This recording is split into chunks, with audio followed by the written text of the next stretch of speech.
conhecido como o homem que venceu os 400 profetas de Baal. Mas depois daquele dia, ele é levado para uma caverna, e ali naquela caverna é que ele aprende, é ali que ele vai aprender como é viver os dias de glória. Ali ele tem que aprender a vencer os medos, a vencer a insegurança, a vencer os momentos emocionais da vida dele. Porque aí o Senhor então diz para ele: chega um dia, e Deus não fala com ele, hein? Interessante é isso. Quando nós estamos na caverna, Deus não fala. A gente está lá naqueles dias difíceis e perguntando, tentando entender o que é que nós estamos fazendo ali. Mas Deus, a minha vida era um sucesso, estava tudo dando certo, nós vencemos isso, nós vencemos aquilo. O que eu estou fazendo aqui dentro não tem nada a ver com aquilo que nós vivemos os dias antes. Mas nós nem entendemos que Deus não nos fez para ficar dentro da caverna. Ele está alinhando os melhores dias da nossa vida. Ele está alinhando, Ele está preparando, porque virão dias que talvez nós pudéssemos perder a guerra muito mais, talvez jogar fora tudo aquilo que Deus preparou, por não saber lidar com o emocional, por não saber lidar com os dias difíceis, por não saber lidar com as coisas que talvez nos faria ser grandes diante dos homens. Mas aí o Senhor diz a Elias: Elias, se levanta, sobe até a cidade de Serepta, e lá haverá uma viúva que vai cuidar de você. Quando o Senhor diz isso para Elias, queridos, Elias já está pronto. Sabe por que ele está pronto? Porque se o Senhor diz isso para ele antes da caverna, talvez ele dissesse a Deus: o senhor está de brincadeira comigo, né? Acabei de vencer 400 profetas de Baal, eu estou esperando que o Senhor prepare um palácio para mim, eu estou preparando que o Senhor prepare um rei para me sustentar, e o Senhor vai me falar que é uma viúva que vai me sustentar? Então, se o Senhor tivesse dito a ele, quando ele tivesse vencido os 400 profetas, se ele não tivesse passado pela caverna, ele não teria a humildade de entender quando Deus disse: suba. Talvez ele poderia dizer: meu Deus, eu fiquei esse tempo todo na caverna, eu passei todo esse tempo aqui enclausurado, passando momentos emocionais. Imagina o nível emocional de Elias, aonde foi, queridos? Só quem andou e quem esteve na caverna sabe o que é isso. Dias em que você espera Deus falar alguma coisa, dias que você está querendo que Deus, você está implorando, pegando Ele para a garganta e dizendo: fala alguma coisa, Deus. E Deus não fala nada, mas você também não está entendendo nada. Mas aí chega um dia que o Senhor diz assim para ele: saia da caverna, sobe a Serepta, e uma viúva vai cuidar de você. Ele não questionou, porque ali na caverna ele entendeu que se o Senhor fez ele vencer na caverna, ele iria vencer em qualquer outro lugar. Se nós vencemos dentro da caverna, queridos, nós vamos vencer em qualquer outro lugar, porque não existe outro lugar para você entender a dependência de Deus como dentro de caverna. Não tem outro lugar. Eu aprendi. E eu espero que você também entenda. Tempo de caverna é tempo de silêncio. Porque só ouve quem está em silêncio. Quando a gente está falando demais, a gente não escuta o que o outro está falando. Geralmente aqui na terra, a gente tem um ditado que a gente diz: quando um burro está falando, o outro abaixa a orelha. Mas lá no céu é diferente. Lá não é assim. Lá é assim: quando Deus está falando, permaneça em silêncio. Esse é o agir de Deus, queridos. E eu estou feliz, muito, por tudo que nós vivemos ontem aqui. Por entender o plano e o propósito de Deus. Não importa o quanto nós somos. Não importa o tamanho que nós somos. Importa que tudo aquilo que a gente faz com excelência. Não é a quantidade, não é a grandeza. É a vontade e a humildade de entender os planos e os propósitos de Deus. Por isso eu quero agradecer a todos vocês que ontem, esta semana, se empenharam e trabalharam. Uns trabalharam um pouco mais, outros um pouco menos, mas todos no final venceram. Porque a vitória não é de um, a vitória é de uma equipe. E uma equipe não é feita de um. Uma equipe é feita de várias pessoas. E quando se ganha uma medalha, não é o que jogou mais, mas todos que jogaram juntos. E o Senhor abençoou, e o Senhor nos honrou, e o Senhor nos deu a vitória, queridos. Por isso eu agradeço a Deus por tudo isso, porque nisso tudo que eu vejo, queridos, eu vejo o quanto valeu a pena todo esse tempo que nós estamos aqui ensinando, tentando mostrar como é que é para fazer, tirando tudo aquilo que nós tínhamos, a forma que nós aprendemos lá atrás, tirar todo aquele formato de que a igreja pôs para nós lá atrás, aonde a guerra não há unidade, aonde não, porque eu estou fazendo, porque o outro não está fazendo, porque um querendo fazer mais ou melhor do que o outro, mas tirando aquela coisa antiga e vendo o formato do céu, aonde não existe um anjo maior do que o outro, aonde existe todos os anjos que adoram ao Senhor e que trabalham em prol de Deus. Existem hierarquias. Existe o anjo, o arcanjo e o serafim. Mas o anjo vai até até onde é a parte do arcanjo. E o arcanjo vai até onde é a parte do serafim. Mas depois todos eles, independente de qual grau que eles estão, todos eles se curvam diante do Senhor e adoram ao Senhor. Porque não existe, queridos, quem é maior ou quem é menor. Para Deus, todos nós somos iguais. Então eu louvo a Deus por tudo que nós fizemos, por tudo que foi feito, pela vida de vocês, pelo grupo que esteve aqui ontem, pelo número de pessoas que tiveram. E ontem foi tão interessante, que eu fico quieto, às vezes vocês ficam vendo o pastor está lá sentado num canto, daqui a pouco ele está no outro, daqui a pouco, porque eu não consigo ficar num lugar só. Talvez isso seja coisa de Fernando, é assim, Fernando? Eu não consigo ficar sentado numa cadeira, eu tenho que sentar naquela, nessa, até, não consigo ficar num lugar só. Mas nisso tudo eu estou observando e falando com Deus.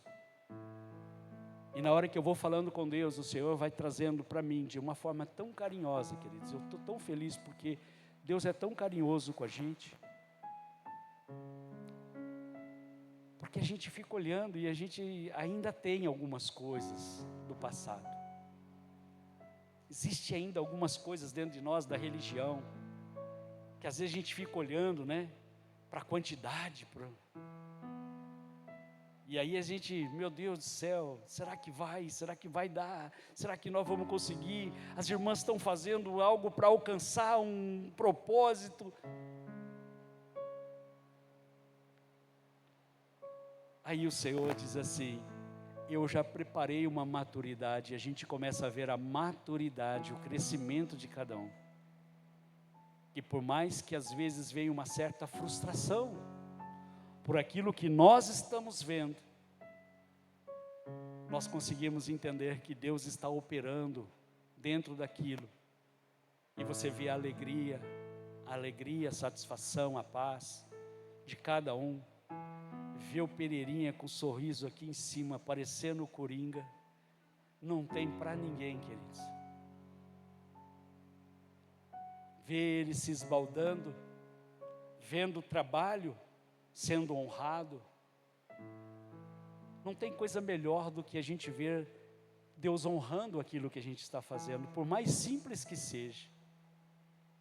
Talvez a gente se desgasta tanto, quer fazer tanto, usa todas as nossas energias para fazer o maior e o melhor. Mas aí vem Deus assim e, numa simplicidade, Ele fala: é isso. As pessoas estão sendo movidas, as pessoas estão sendo tocadas, elas estão sendo cheias da graça, cheias do amor. E aí a gente entende, isso é o céu. O céu não tem esse glamour, queridos. O céu é simples. A natureza de Deus é simples. Deus trabalha nos lugares mais simples e remotos da terra.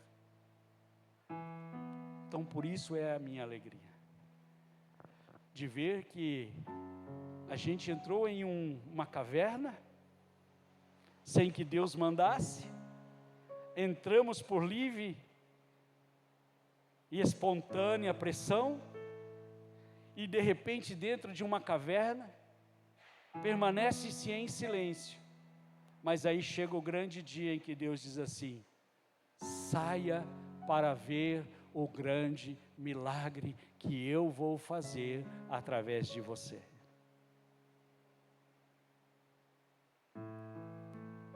Olha para a pessoa que está do teu lado e diz assim: Deus tem um grande milagre para fazer através de você.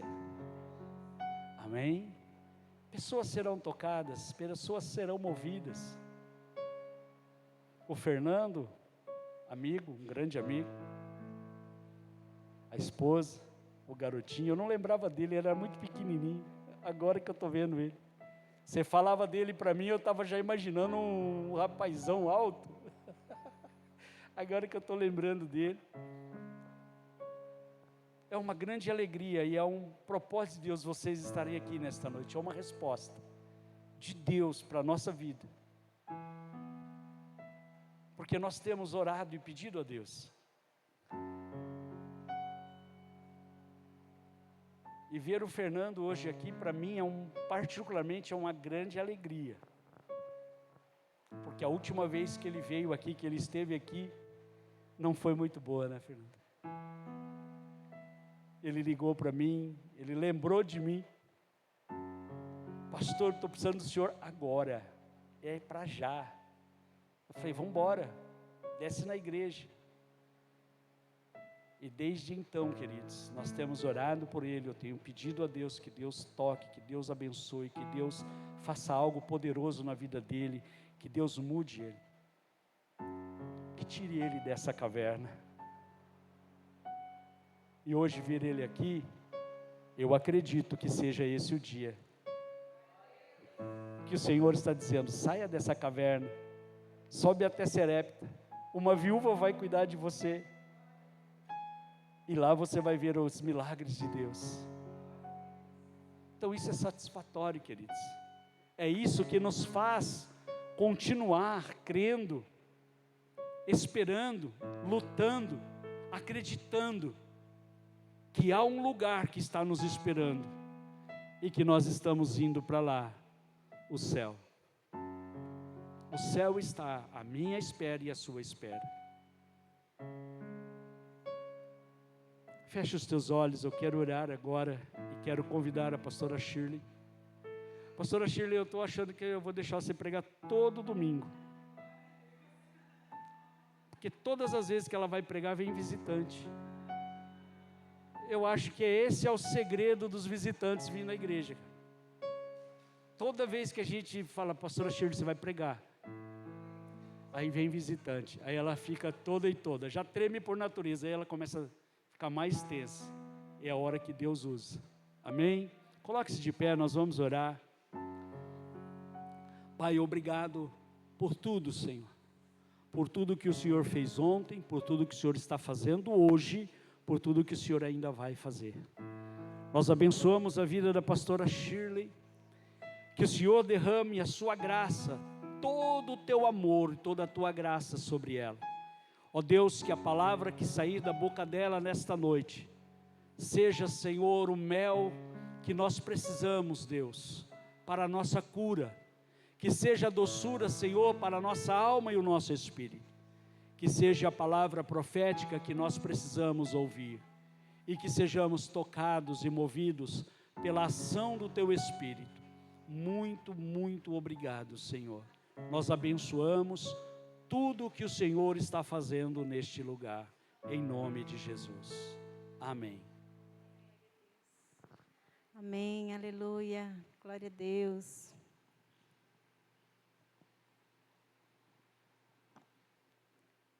Boa noite a todos, graça e paz. Aleluias.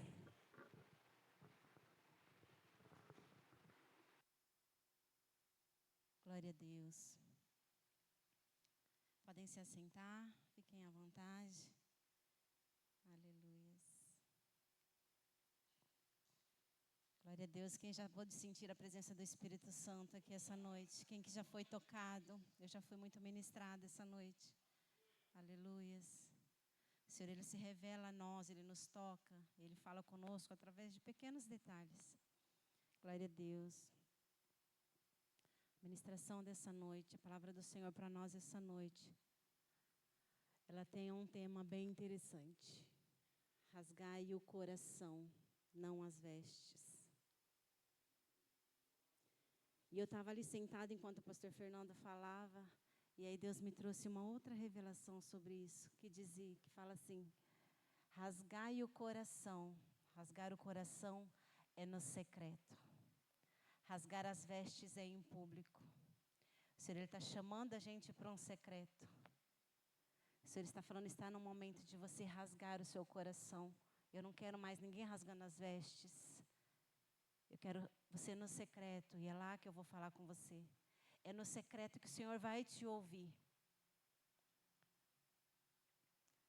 Esse rasgar as vestes, ele vem de uma cultura do povo de Israel, de quando estavam tristes, de quando estavam arrependidos. Eles saíam pelas ruas clamando, chorando, pranteando, e eles rasgavam suas roupas e ficavam sem roupas, gritando pela rua, como demonstração de arrependimento. E o Senhor está falando, eu não quero que você demonstre que está arrependido. Eu quero aqui dentro ver em você esse arrependimento. Essa é a base da ministração dessa noite. E ela tem como base o livro de Joel. O livro de Joel, ele é um livro pequenininho. E muitas vezes ele fica meio esquecido ali. Tem muito crente velho que, se você perguntar, você sabe onde fica o livro de Joel na Bíblia? Ele vai dizer, eu nem sabia que tinha um Joel na Bíblia. Quem é esse tal Joel?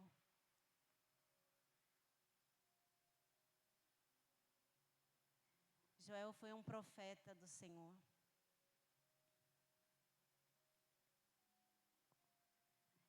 E o nome Joel, ele tem um significado. Quando o pastor começou a falar aqui sobre Elias, o Senhor me trouxe a lembrança. O significado do nome Elias é Deus é o Senhor. Quando eu falo para você, Deus é o Senhor, eu estou te dando um ensinamento, eu estou te explicando, Deus é o Senhor. Quem é que sabe que Deus é o Senhor? Elias significa Deus é o Senhor, viu, Ana? Deus é o Senhor. E o nome Joel, ele é bem similar, porém diferente. A tradução de Joel é: o Senhor é Deus. E aí vem uma afirmativa. Quando eu falo, Ana, o Senhor é Deus, eu estou te afirmando, o Senhor é Deus. Até nisso, até nessas peculiaridades, a gente consegue ver que o Senhor está falando conosco. Há uma ligação. Joel, ele foi um profeta, que ele é classificado no livro hebraico das Escrituras como um dos profetas. A Bíblia hebraica, ela é classificada, os profetas, em 2 grupos. Os profetas maiores e os profetas menores. Joel, ele está classificado como um dos 12 profetas menores. Existem 5 profetas maiores e 12 menores. E aí é interessante isso, porque quando você fala, nossa, profeta menor, significa que, né, é um profeta com menos relevância. Um profeta, né, menos significante. E não é nada disso, porque o que o Senhor revelou a Joel, o que o Senhor profetizou, que Joel profetizou através da revelação do Senhor no livro dele, é de uma profundidade, é de uma grandeza, que não tem como você classificar que o profeta Joel foi um dos profetas de menos relevância. Ele é classificado dessa forma porque o livro de Joel, assim como o livro de outros 12 profetas, tem poucas páginas. O livro de Joel tem 3 capítulos. Então, ele é um livro bem pequenininho. Dependendo do tamanho da sua Bíblia, cabe tudo em 2 páginas, 3 páginas, o que ele escreveu. Então, ele é classificado como um dos profetas menores, porque ele tem poucas coisas escritas na Bíblia sobre ele. E talvez por isso muito crente ainda não tem esse conhecimento de quem que foi o profeta Joel. Quem foi o profeta Joel no reino do Senhor? Por que tem esse nome de Joel na Bíblia? E hoje a gente vai aprender, o Senhor vai ministrar em nós um pouquinho mais sobre esse profeta. E ele falou para o povo de Deus: rasgai o coração, não as vestes. A revelação de Joel para o povo de Deus, ela foi entregue mais ou menos uns 800 anos antes de Cristo. Só que quando eu fui reler o livro de Joel, essa semana, para essa ministração, eu consegui ver o ano de 2026 nele. Apesar de ter sido naquela época a revelação, é sobre o nosso tempo de hoje.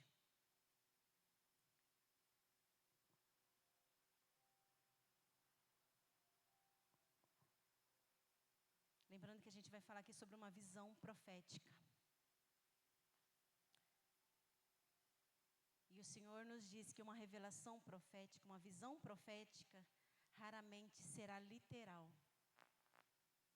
Geralmente, quando há uma revelação profética, a gente tende a não entender muito. Porque geralmente, na maioria das vezes, não estou dizendo que isso é um fato, mas na maioria das vezes, quando o Senhor nos entrega uma revelação profética, ela não é literal, ela é espiritual. O Espírito Santo do Senhor tem que nos trazer a interpretação do que está sendo revelado. Eu vou começar fazendo uma leitura da Bíblia, porque se a gente vai pregar sobre a Bíblia e não leu a Bíblia, não tem muito sentido, né? Vamos lá no livro de Joel.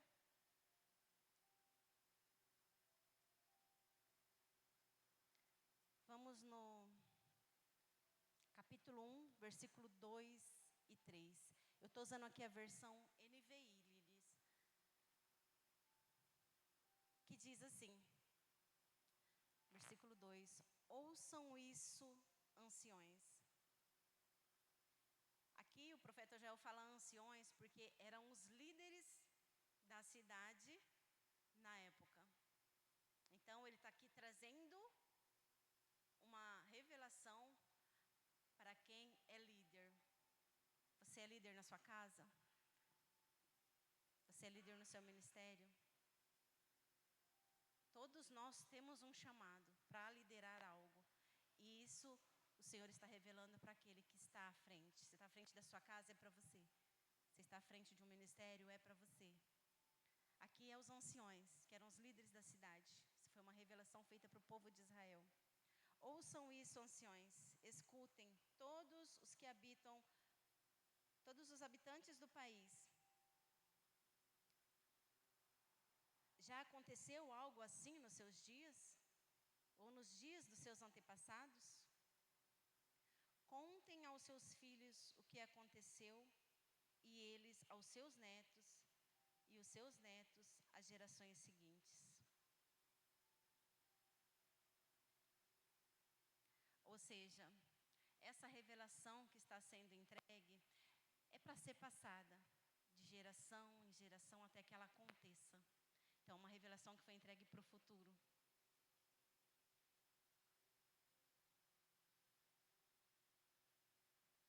E isso tem sido feito.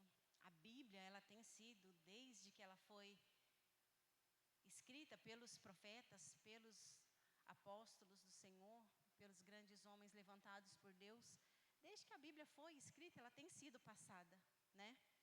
Não à toa, ele é o livro mais vendido, o único livro que nunca se esgota. Porém, o Senhor me trouxe uma preocupação sobre isso. Como tem sido feito a transmissão da palavra de Deus. O Senhor, ele trouxe uma revelação genuína. Como essa revelação genuína tem sido transmitida?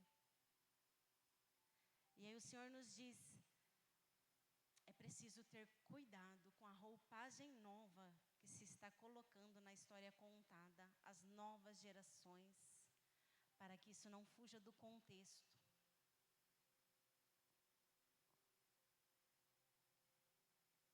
Essa é uma preocupação do nosso tempo. A forma como está sendo transmitida a palavra de Deus tem ficado preocupante, porque ela tem sido muito reformulada para uma versão onde o que o Senhor está querendo passar para o seu povo não está sendo transmitido como se deveria.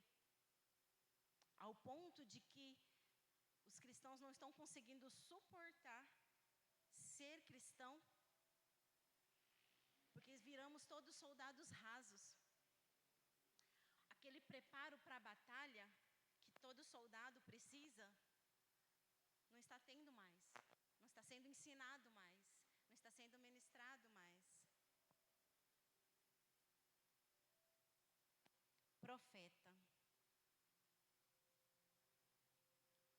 Profeta Joel. Uma das missões do profeta é se levantar nos tempos de destruição para esclarecer quem é Deus e como Ele age. É nos mostrar como nós, como povo do Senhor, precisamos agir em momentos assim. O profeta Joel, ele foi levantado num tempo de muita escassez, de guerra, de fome, de falta de alimento. E o Senhor trouxe essa revelação a ele. E eu gostaria que você trouxesse nessa noite para um formato espiritual, lembrando que isso é uma revelação profética. Traga para o lado espiritual essa falta de alimento, essa guerra, essa escassez. E é desse formato que o Senhor quer falar conosco essa noite.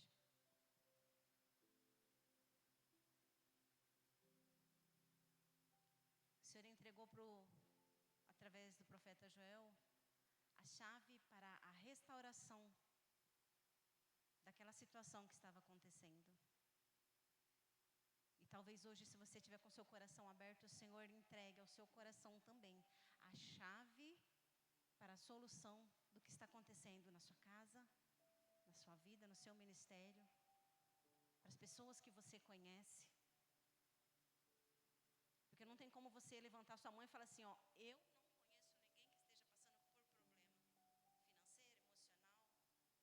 Não tem como. Aleluias. A chave está no livro de Joel, capítulo 2, versículo 12.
ofertas derramadas para o seu Deus. Aqui não está falando de Deus, aqui não está falando do Senhor, aqui está falando de nós. Deus não vai ofertar para Deus, quem que oferta para o Senhor? E aqui entra um ensino. O profeta Joel está dizendo, oferte cereal e faça uma oferta derramada. O que era uma oferta derramada? Era o vinho, era o azeite. Eu achei interessante o profeta Joel ter falado sobre isso.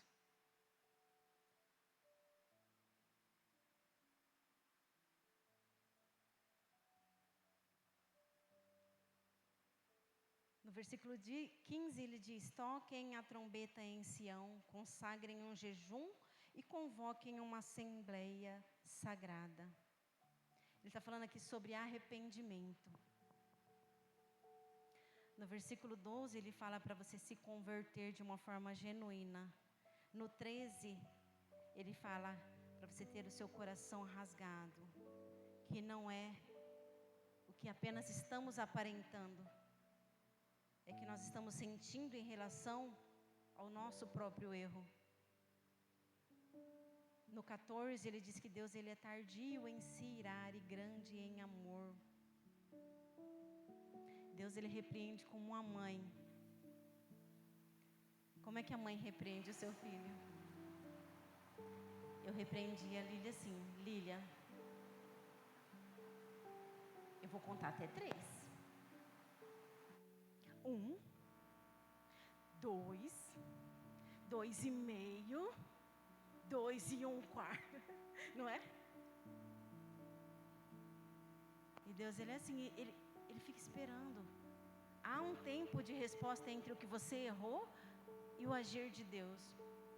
E quando a gente é sensível, quando a gente tem esse coração sensível, coração rasgado diante do Senhor, quando a gente comete um erro, a gente fica, opa, Senhor, vou lá para o meu secreto.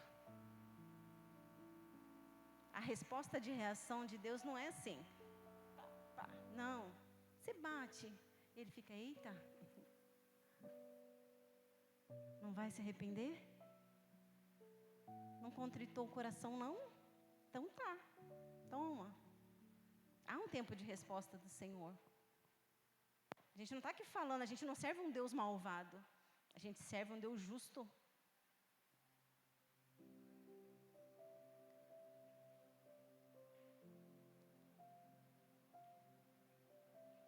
Quando o profeta Joel ele fala, façam uma oferta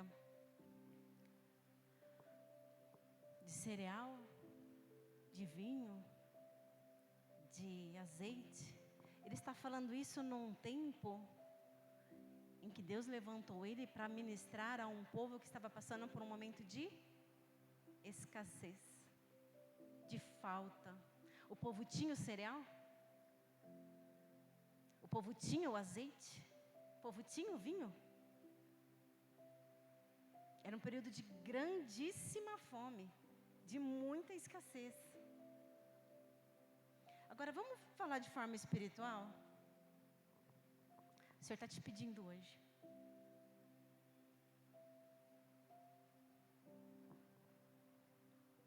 Cereal. O trigo. O Senhor está te pedindo trigo. Sabe o que é o trigo? É o que a gente usa para fazer o pão, não é? O Senhor está te pedindo hoje vinho. Alegria. O pão é o alimento. O vinho é a alegria. E o Senhor está te pedindo azeite. No altar. O que é o azeite? O azeite, hoje não, que hoje em dia tem o mertiolate, né? Antigamente o azeite ele era usado como um unguento para passar no machucado. O azeite ele era usado para ungir a cabeça de reis, de sacerdotes.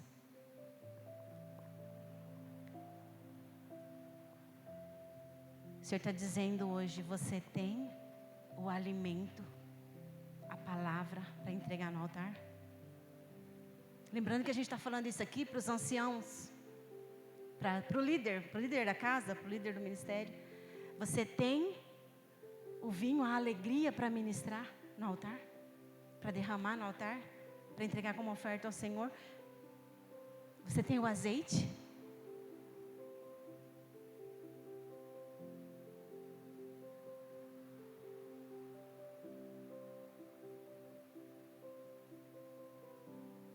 Como é que aquele povo ia entregar no altar aquilo que estava em falta na vida deles?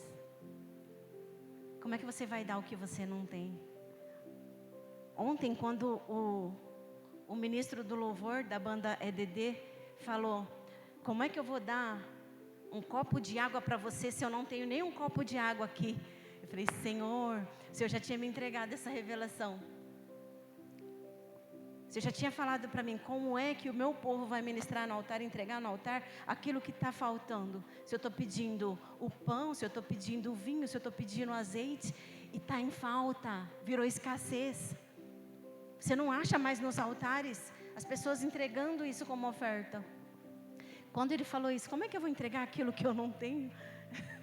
Eu falei: Senhor, é isso que precisa ser ministrado nos altares. Como é que eu vou entregar aquilo que eu não tenho? Como é que eu vou entregar? Deus está pedindo para mim que eu preciso entregar o alimento no altar. Se eu não tenho, o que eu vou fazer? Deus, eu não tenho. Sorry. Não vou ofertar. Ok. Aí entra o livre-arbítrio. Você tem a opção, é livre escolha. O Senhor nos fez livres. Quem nos aprisiona é Satanás, quando a gente deixa. O Senhor nos fez livres. O Senhor fala: o que você tem que fazer é isso aqui. Quer? Não. Então tudo bem.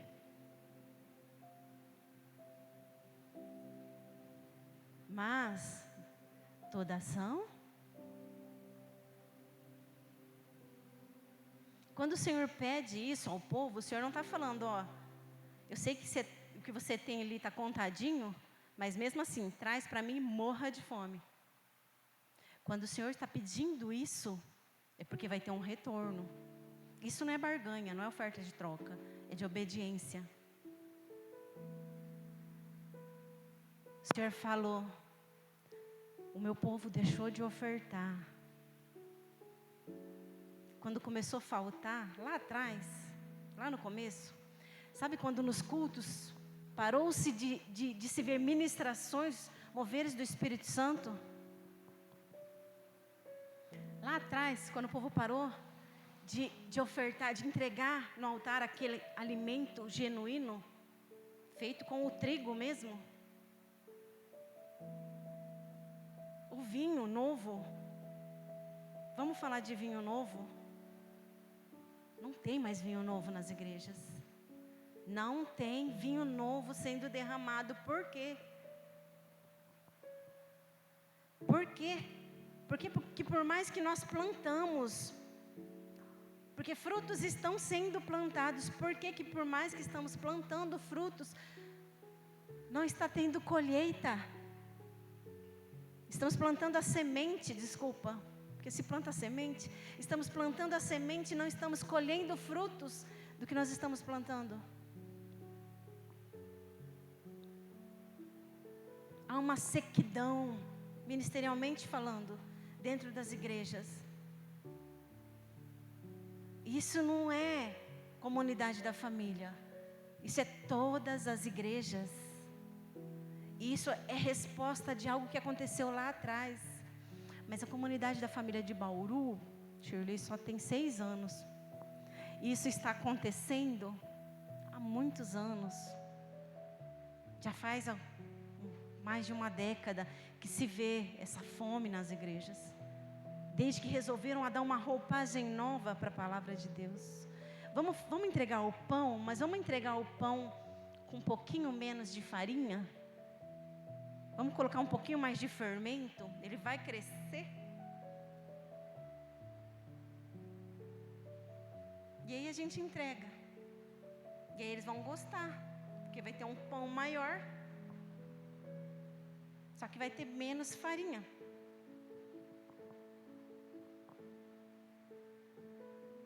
Vamos entregar o vinho.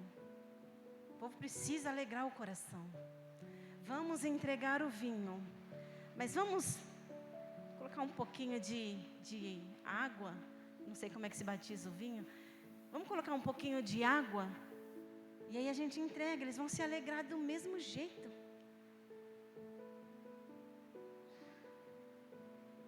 Ah, eles estão machucados.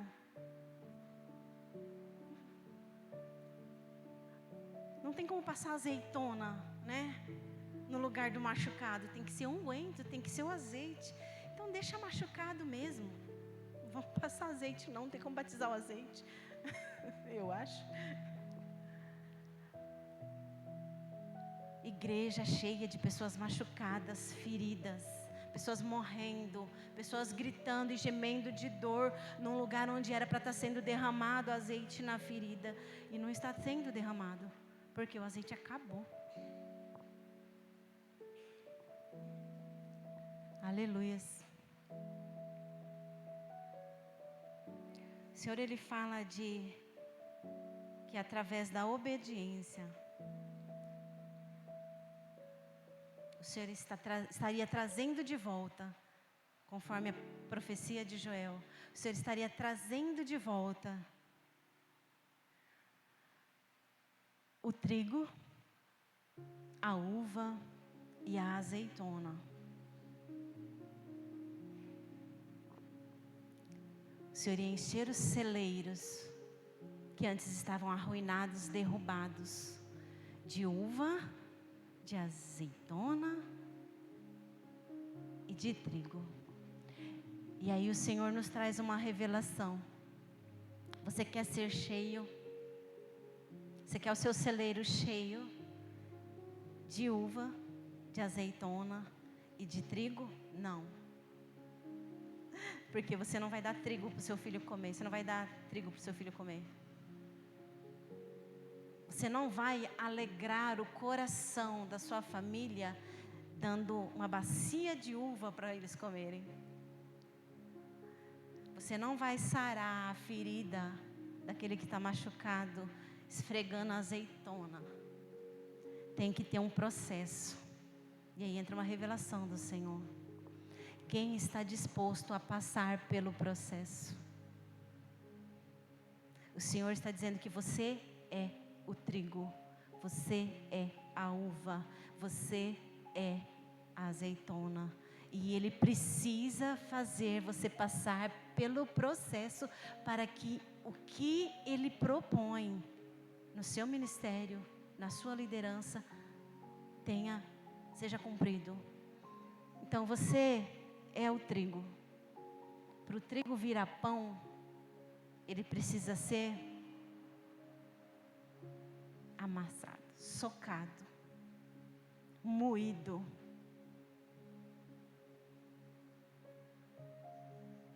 Você suporta ser moído para que se cumpra o processo no seu ministério, na sua casa? Você quer ser o alimento para quem está passando fome do seu lado? Você quer ser o pão para alimentar aquele que está com fome? Há um processo que você precisa suportar. Você quer trazer alegria? Vocês já viram como é que faz o vinho? Os pezinhos descalços pisando na uva? Você é a uva. Você quer trazer alegria para a sua casa, para o seu ministério, para os seus liderados? Suporte o pisar. Porque você não vai ser o vinho que alegra se não suportar o processo. Você quer trazer a cura das feridas, das suas feridas, das feridas daqueles que estão do seu lado, das feridas do seu liderado, daqueles que estão na sua casa feridos. Você vai precisar passar pela moenda. Jesus passou por todo esse processo, por isso que hoje Ele nos alimenta, Ele nos alegra e Ele nos cura. Jesus foi moído, Jesus foi pisado, Jesus foi esmagado, prensado. Isso tudo Ele suportou. E depois de tudo isso ele falou: sejam a minha referência, o meu testemunho. Aquilo que eu fui, seja. Então não tem como você achar na sua doce ilusão de que ser crente é raso, de que ser crente é fácil, de que ser crente é só você vestir a sua roupinha no domingo e vir para a igreja. E quando estiver passando por alguma dificuldade, rasgar a sua roupa e falar: eu me arrependo. O Senhor está querendo de nós intimidade. Rasgue o seu coração. E o seu coração você vai rasgar aonde? No secreto. O Senhor não está falando, saia gritando para todo mundo entender que você está arrependido, não. Tem um lugar em você que só Ele vê. E é nesse lugar que Ele quer que você demonstre que você está arrependido. Ele quer voltar a te usar, Ele quer voltar a usar os ministros da casa dEle. Tem um versículo aqui em Joel que fala sobre os ministros. Deixa eu achar ele aqui.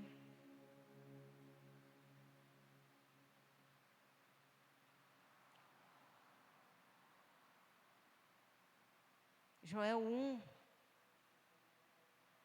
a partir do versículo 13, do 13 ao 15, eu acho que é isso.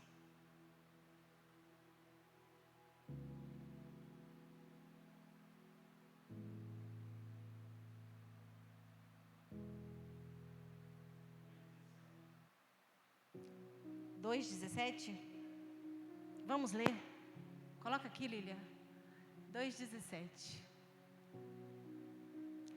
Que os sacerdotes que ministram diante do Senhor chorem entre o pórtico do templo e o altar, orando: poupa o teu povo, Senhor.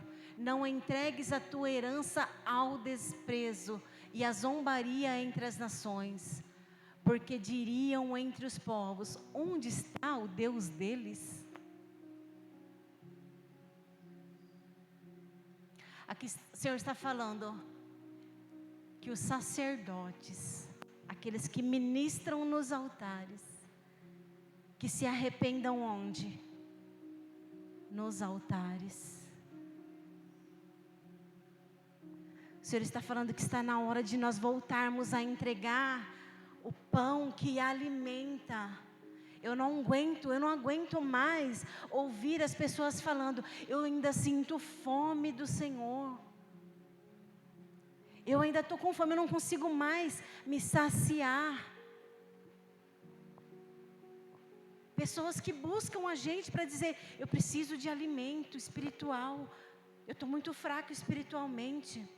Existem muitos pastores matando ovelhas de fome, porque não estão entregando o alimento genuíno.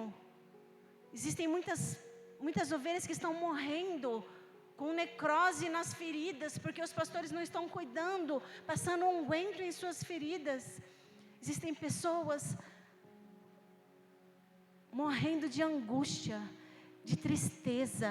Nunca em nosso tempo se ouviu tanto falar em depressão, porque não tem vinho novo sendo derramado nos altares. As pessoas não se alegram mais quando vai à igreja buscar um socorro, um alívio para o seu sofrimento, para a sua angústia. E o Senhor está falando para cada um de nós aqui essa noite: vamos voltar a ser genuíno, porque é o que Ele espera em cada um de nós, que sejamos genuínos diante dEle, para que Ele volte a ministrar. Aleluias, em lugares onde antes o Senhor derramava da sua unção, do seu poder. Antigamente se falava: eu vou no culto. Hoje em dia se falam: vamos na reunião. Porque culto a gente faz a Deus, reunião a gente faz para os homens. Precisamos voltar a fazer culto ao Senhor. Chega de fazer uma reunião uma social. O Senhor quer culto a Ele. A gente tem que voltar a ter isso em nós. Eu estou indo para um culto. Eu amo chegar aqui na igreja e ver todos os irmãos aqui. E aí antes do culto eu faço a minha social. E depois do culto eu faço a minha social. Mas na hora do culto, é o culto ao Senhor. Não é culto aos ministros de louvores, não é culto ao pastor que está trazendo a palavra, é culto a Deus. Não tem como você cultuar a Deus se você ainda está aqui na terra, na matéria, olhando para o que está ao seu redor. Deus, Ele está no mais alto e sublime trono. Para você estar diante de Deus, você precisa alcançar este lugar. E você nunca vai alcançar esse lugar de forma rasa. Eu trabalho numa mecânica. E às vezes as pessoas levam um carro lá para arrumar e tem a peça genuína, que custa ali uns R$800. Mas tem aquela peça que também serve, que você vai pagar ali uns R$250, R$300. E aí vai de você escolher o que você vai colocar no seu carro. O mecânico, ele vai colocar o que você escolheu. E aí vai do seu carro rodar 10 anos com aquela peça, ou rodar 10 meses com aquela peça. Vamos ser genuínos. Nós precisamos ser a ferramenta genuína nas mãos de Deus, para que quando Ele nos usar, o que nós fizermos perdure. As ministrações dos altares hoje em dia estão durando até o próximo domingo. Porque se a pessoa não voltar no próximo domingo para se alimentar, não tem força para voltar nunca mais.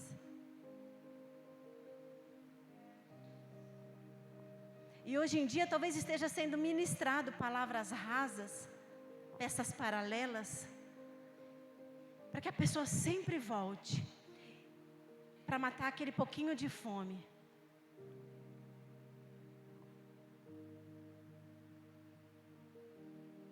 O Senhor, Ele quer que nós estejamos saciados, plenamente saciados. O Senhor, Ele quer que o seu celeiro tenha tanto que você possa contribuir com aquele que não tem. Se alguém vier com fome perto de você, você vai ter o alimento. Porque quando você veio buscar, você recebeu o alimento em abundância. O Senhor quer que quando a pessoa chegue chorando perto de você, você tenha um vinho novo para ser derramado, para ser entregue para essa pessoa. Porque quando você veio buscar no Senhor, foi entregue a você. Você foi cheio do vinho novo, você está transbordando do vinho novo. Quando alguém chegar perto de você ferido, machucado, que você tenha o unguento, que você tenha o remédio. Quando alguém precisar ser ministrado, você tem o óleo para derramar sobre a cabeça dessa pessoa. É isso que o Senhor está falando para nós nesse tempo. Porque Ele está trazendo isso? Não, ainda não. Por quê? Porque ainda não foi buscado um arrependimento. Você já rasgou o seu coração? Ele não quer que rasgue a roupa, Ele quer que rasgue o coração. As igrejas serão ministradas pelo Espírito Santo quando entenderem que precisa ser rasgado é o coração. Essa fome que os cristãos estão passando, que espiritualmente nós estamos vivendo, é porque nós precisamos ter o verdadeiro alimento, nós precisamos receber o vinho novo, nós precisamos ter o remédio que cura nossas dores. E o Senhor está falando, clamem ministros do Senhor. Se ajoelhem e chorem, escondidos no altar. O Senhor não está falando para você se levantar no altar, no lugar de maior destaque, não. Chorem entre o alpendre e o portfólio. Se escondam, vá para o seu secreto no altar e lá você chora. E lá você se arrepende pelas ovelhas que morreram de fome, porque você não entregou o verdadeiro alimento que eles precisavam. O Senhor falou para o profeta Joel: vai e fala para eles se arrependerem e clamarem pelo povo que se perdeu. Nós precisamos chorar e clamar por todos aqueles que se perderam, porque nunca se ouve tantas igrejas vazias. O profeta Joel, ele conclui falando que o dia do Senhor está próximo. Se 800 anos antes de Cristo ele falou: se arrependam, chorem nos altares, porque o dia do Senhor está próximo, Ele vai vir, Ele não vai tardar. Significa que Ele estava falando para nós. Ele estava ministrando na sua e na minha vida. Ele estava nos dando o ensinamento. Deus falou: ó, fala para aquele povo de 2026, que eu estou vindo, não vou tardar. Estão morrendo de fome, estão morrendo doente, estão morrendo por falta de alegria, o desânimo de trabalhar, o desânimo de buscar. O vinho novo parou de ser produzido. O vinho novo, ele vem através do Espírito Santo. Não sou eu, não é você que vai fazer um vinho novo. O Espírito Santo parou de produzir o vinho novo. Por quê? Em resposta à ação de um povo que corrompeu a palavra, que contaminou o altar do Senhor. Por que a oferta de Abel foi aceita e a de Caim não? Tudo era oferta, mas a de Abel foi a melhor oferta que ele tinha.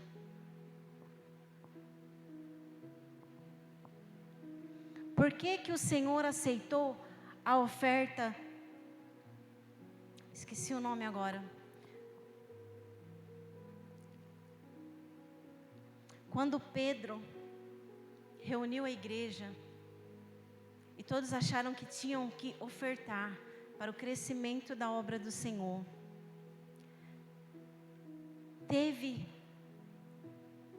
esqueci o nome dele, ele foi um mártir,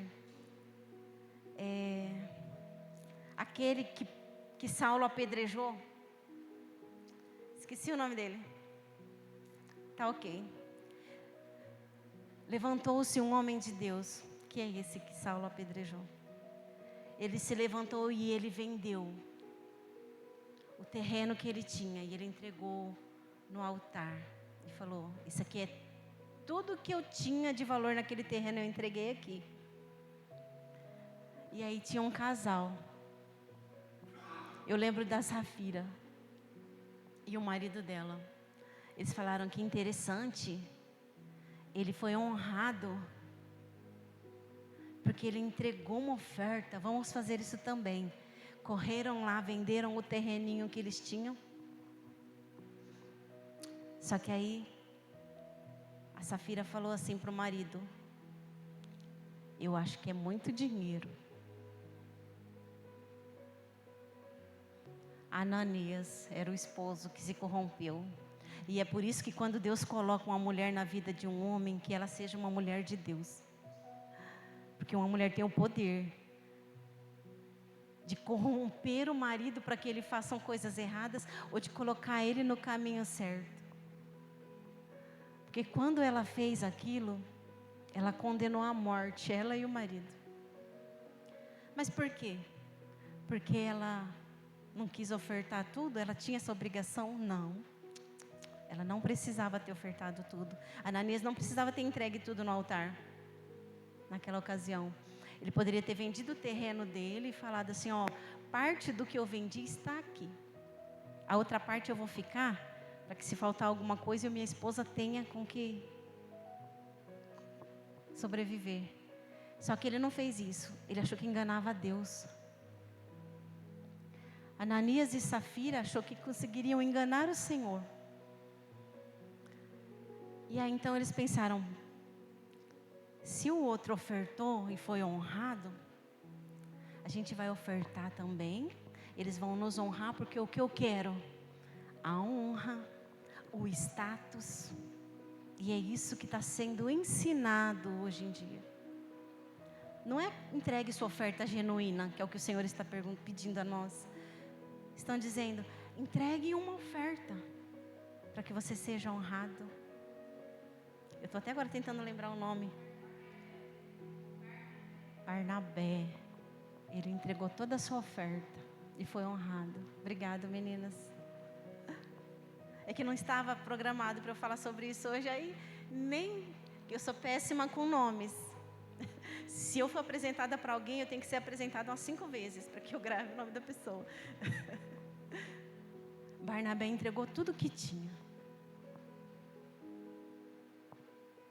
E aí esse casal pensou, a gente fala que entregou tudo, entrega só um pouquinho. O pastor Fernando já ministrou sobre isso, estou lembrando. Ele ministrou sobre isso. Vamos entregar só um pouquinho. Só um pouquinho não, eles entregaram uma boa parte. Vamos colocar num exemplo de hoje, um terreno de 200 mil, eles entregaram 180 mil e deixaram 20 mil com eles. Só que quando eles chegaram na presença do Senhor, no altar, eles falaram assim, ó, está aqui tudo, está entregue, mas o Senhor, Ele nunca vai ser enganado. E aí o Senhor revela a Pedro. E o Senhor fala assim, mas Pedro, pergunta para ele se ele está entregando tudo mesmo. E aí ele fala, esse é meu tudo. Só que não era. E aí o Senhor fala, você não entregou tudo dizendo que ia entregar tudo. O Senhor, Ele não te exige tudo. Se eu chegar para Deus hoje e falar assim, Deus, eu quero entregar só parte da minha vida para você, para ti. O Senhor vai falar, tá bom, entrega parte da sua vida para mim. Eu vou aceitar essa parte da sua vida. O que você vai fazer com a outra parte, se vai ter consequências ou não, não sei. Mas eu vou aceitar essa parte da sua vida. Mas se eu chegar para o Senhor e falar assim, Senhor, eu vou entregar toda a minha vida a Ti. E eu reter parte para mim, eu entreguei toda a minha vida a Deus, mas de segunda a sábado, eu vou viver a minha, do meu jeito. E aí no domingo, eu vou viver a vida que eu dei para o Senhor. Ou então não, assim, de quarta e quinta-feira, eu vou viver minha vida. E nos outros dias da semana, eu vou me dedicar ao Senhor. Mas eu entreguei toda a minha vida a Ele. Então, quando eu entrego toda a minha vida a Ele, eu me tornei um dependente dEle em tudo. A gente tem que entender e aprender a viver nessa dependência do Senhor.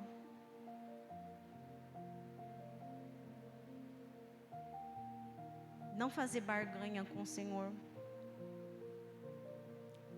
Quando eu estou falando aqui, vamos fazer a oferta daquilo que está nos faltando para o Senhor. Que a gente faça de forma genuína. E que a gente rasgue o coração.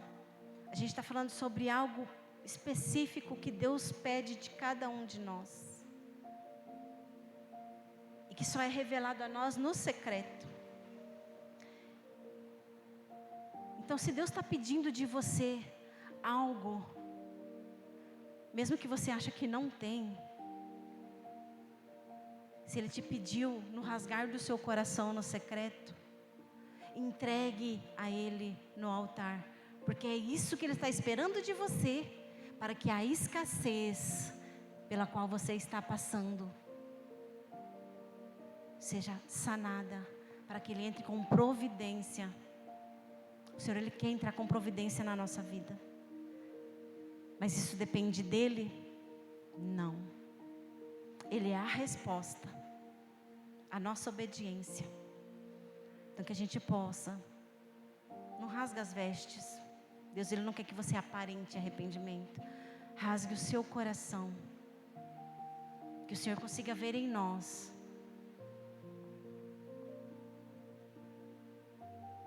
um coração com arrependimento genuíno. Gostaria que você se levantasse neste momento. Já vamos encerrar o nosso período de mensagem da Palavra de Deus. Nós vamos ministrar uma canção.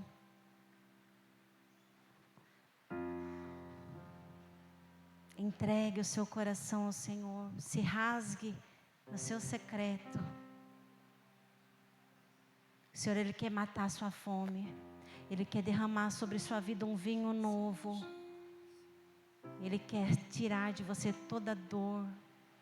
Ele quer ser o remédio. Mas disso depende do que você está rasgando diante dEle. Se é raso ou se é profundo.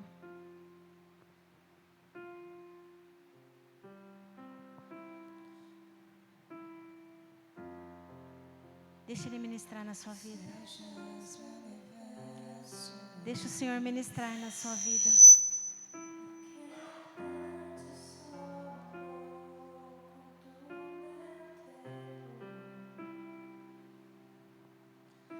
Quero dar-te o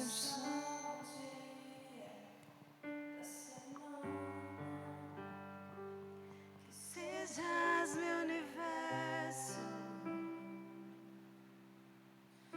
Quero dar-te as palavras como gota. Quero que saia um dilúvio de bênçãos da minha boca. Que tenhamos a palavra. Sejas meu universo. Que sejas tudo o que sinto e o que penso. Que de manhã seja o primeiro pensamento e a luz em minha janela.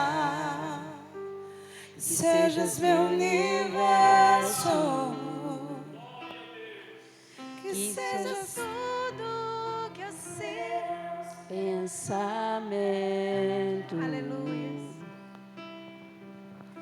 Tua Presença, o teu poder seja alimento. Jesus, este é o meu desejo. Sejas meu universo. Faça dele o centro da sua vida.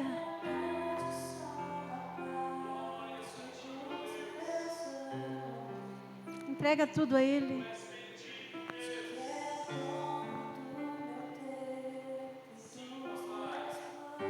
Oferte a Ele aquilo que está faltando em você. Faça aquela oferta de sacrifício a Ele. Quero vontade, quero agradar-te. E cada sonho que há em mim, quero integrar-te. Que sejas meu universo. Que sejas tudo o que sinto e o que penso. Que de manhã seja o primeiro pensamento e a luz em minha janela. Que sejas meu universo. Que sejas cada um dos meus pensamentos. Que a tua presença e o teu poder seja alimento. Jesus, esse é o meu desejo. Que sejas meu universo. Aleluia. Sejas meu universo. Senhor Jesus está dizendo: eu sou o pão. Eu sou o vinho novo. Eu sou o azeite. Aquilo que está faltando em você, você vai encontrar em mim. Aleluia. Te agradecemos, Senhor, por ter ministrado em nossas vidas, pelo Teu ensino, por nos mostrar, Senhor, como sair dessa escassez. Como que nós iremos, Senhor querido, nos renovar em Ti. Que o Senhor possa nos encontrar no nosso secreto. Que o Senhor possa receber a nossa oferta a Ti. Entregamos a Ti, Senhor, aquilo que nos está escasso. É a nossa oferta sacrificial. Entregamos no Teu altar.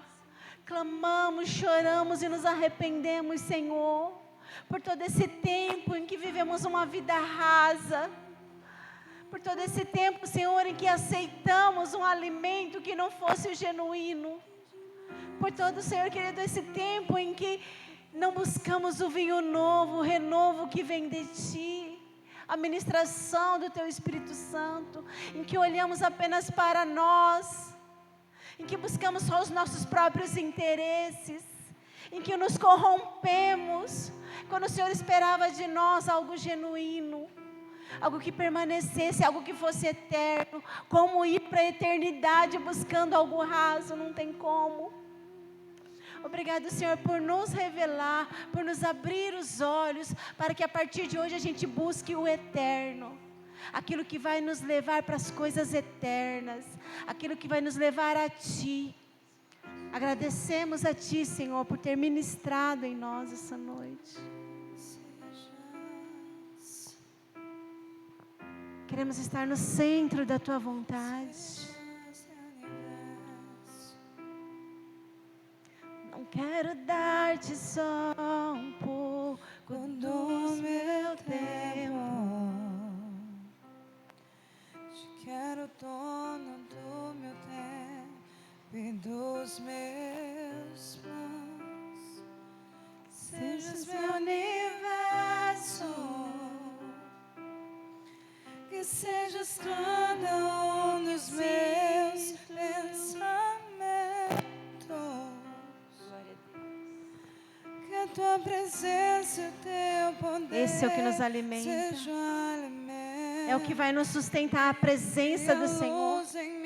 O poder do Senhor sendo derramado sobre nós. Que sejas meu universo. Que sejas tudo o que sinto e o que penso. Aleluias.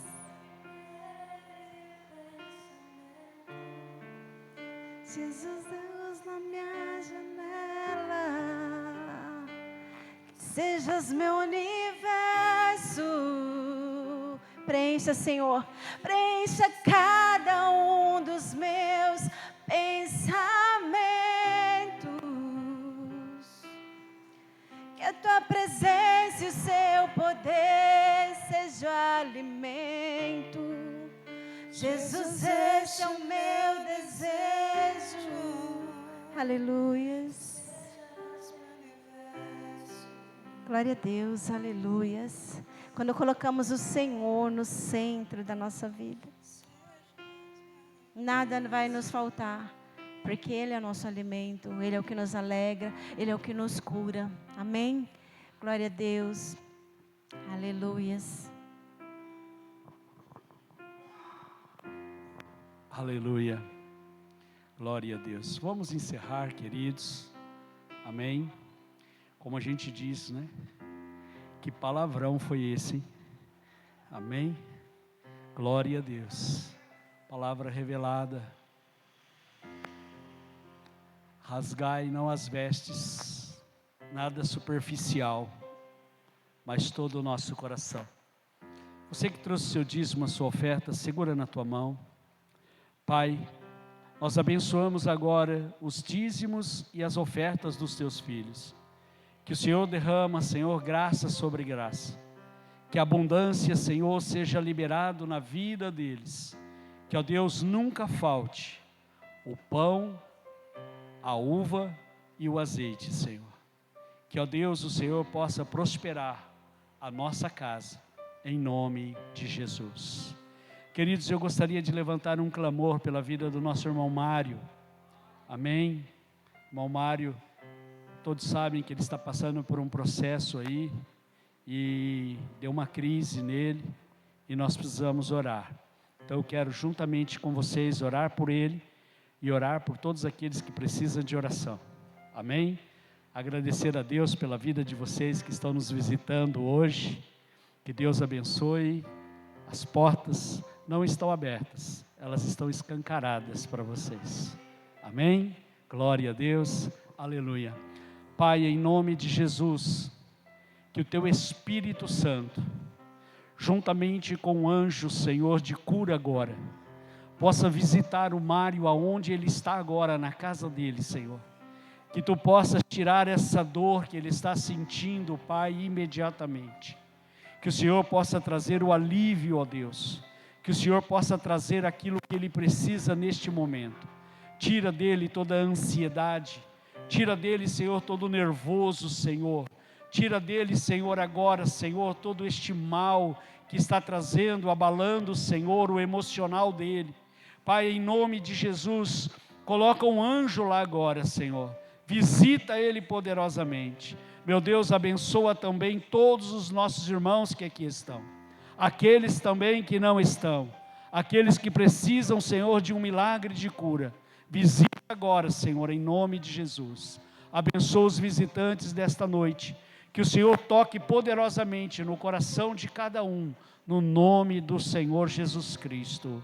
Amém, Jesus. Amém, queridos?